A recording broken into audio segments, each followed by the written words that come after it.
This is not even an action adventure. When we read the story and we look at it purely from a human perspective, the taste that it leaves in your mouth is bitter. It is sad. It is a tragedy through and through. But what I want to do this morning is I want us to look behind the scenes. I want us to look a bit deeper so that we can understand why today is called Good Friday and not Tragic Friday. And to do that this morning, we're going to look at two things. Reason number one, why the cross and what we remember today is sweet, is first of all that the cross is a remedy to wrath. And number two, that the cross restores relationship between God and rebels. So the first thing I want us to look at, we're not going to look at every single verse we read. If we did that, we'd be here until Resurrection Sunday. So we're only going to be looking at verses 21 to 41. So first of all, what I want to pick up here is at verse 23, where we're looking at Jesus on the way to the cross. They've given his cross to a man named Simon of Cyrene. And then as Jesus is walking, someone offers him a cup. And in that cup is wine and myrrh. And we might not understand what that is, but really what that is, it's like an anesthetic. It's a painkiller. It's something someone is offering Jesus so that the pain of what he is going to experience on that cross can be numbed, can be lessened. But Jesus refuses that cup. Why? What kind of person in their right mind would refuse pain relief when they know what they are about to endure? And see, the answer is found in that Jesus is offered another cup earlier in this story. As you remember, as Cassia was reading, in the Garden of Gethsemane, Jesus is praying there, and he asks the Father, he pleads with the Father that if it is his will that this cup would pass from him. See, we didn't read it in this one, but we see Jesus is greatly distressed, or we do read that in Mark, that Jesus is greatly distressed to the point of death. In the other Gospels, we are told that he is so distressed that in fact he sweats out blood. What kind of distress, what kind of anxiety is he enduring for that to happen? Why is Jesus so greatly distressed?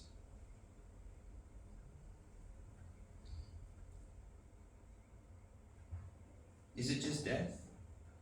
Because as we look through Christian history, as we look at the lives of the disciples, how they ended, many of them would face a similar death, yet they go with a smile on their face and a song on their lips.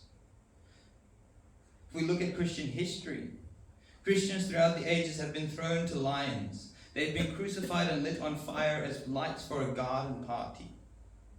They have been boiled in oil and cooked alive in giant ovens, and many of them go to this fate with a smile on their face and a song on their lips. Why is Jesus so distressed? Is it just because those who came after had more faith? Because they had more courage? No. He sweats blood. He is greatly distressed because of that cup in Gethsemane. The cup that he must drink.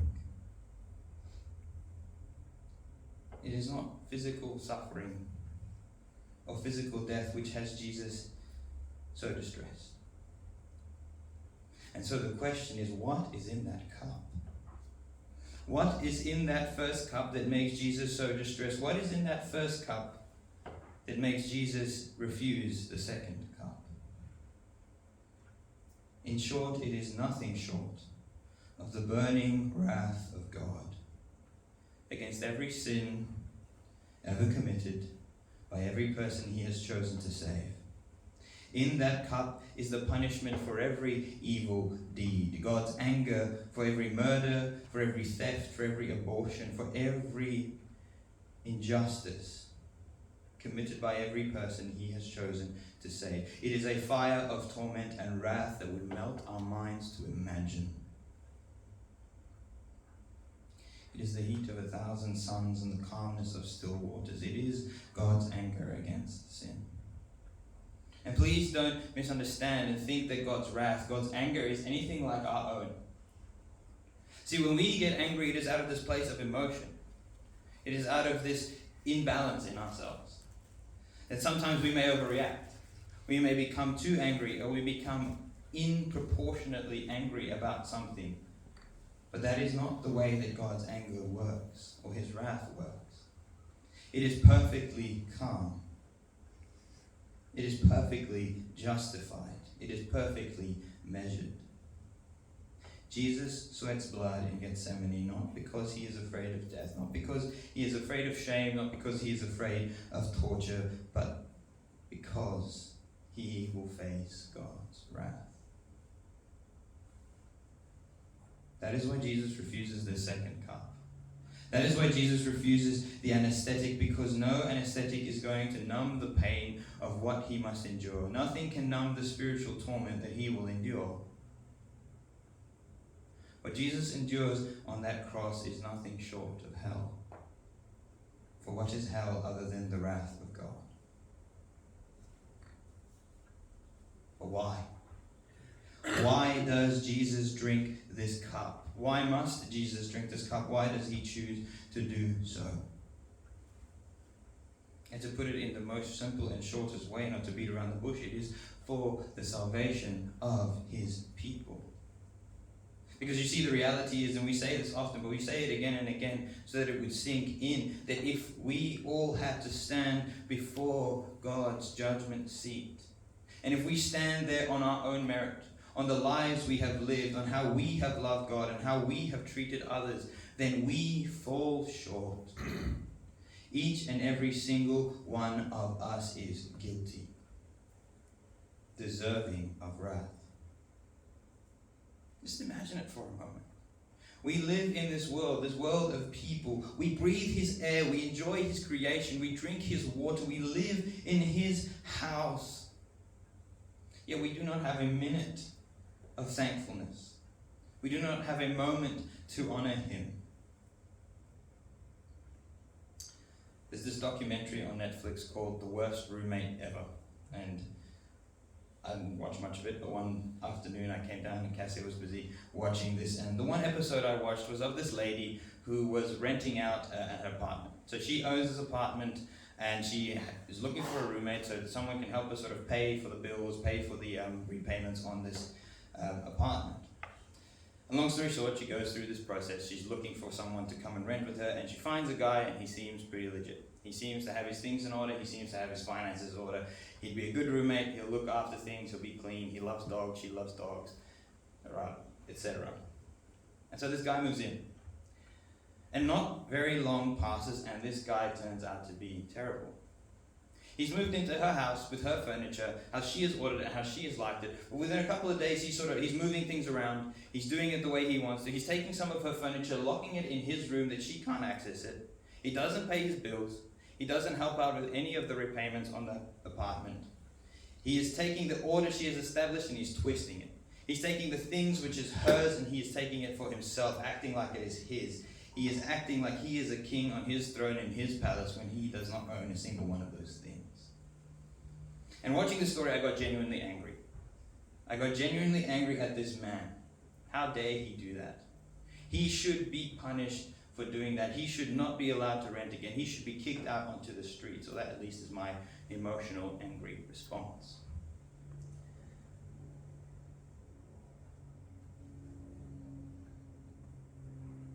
But thinking about it for a moment, that anger comes back to bite us. Because we are that guy. Each of us live in God's world. And we treat it like it is ours. God has established order. He has said some things are right, some things are wrong. We don't like that. We'll do it our way.